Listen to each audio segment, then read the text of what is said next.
L'eau est à l'origine de notre vie incarnée et biologique. Par conséquent, c'est elle qui fait naître la vie.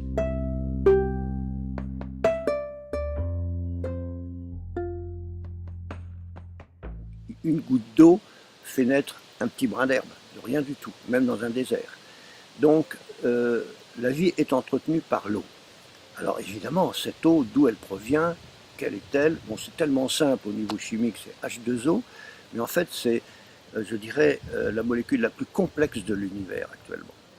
On en est encore au niveau scientifique à se demander ce que c'est que l'eau, hein. Et elle a été classée comme étant au hit parade des plus grandes énigmes de l'univers.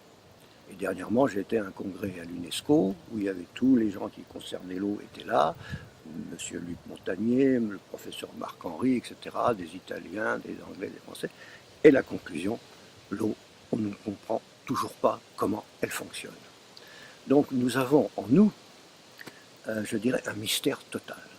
Et on n'en fait rien pour la bonne raison que la science n'y comprend rien. Et quand j'ai entrepris moi-même les études sur l'eau, j'ai été stupéfait de voir que cette eau était inconnue. C'est-à-dire que, oui, c'est utile, c'est normal de boire de l'eau, mais à vrai dire, en dehors de ça, on ne sait rien. Et les plus ignorants sont souvent les scientifiques eux-mêmes. Et j'ai pu voir ça au niveau biologique, médical, puisque je pense que j'ai de nombreux amis médecins qui m'ont dit mais c'est ahurissant, en 7 années d'études de médecine, eh bien, il n'y a même pas 1 heure de cours sur l'eau, alors que c'est le principal constituant de l'organisme. Et comme j'ai pu le découvrir par la suite, que en fait, on est composé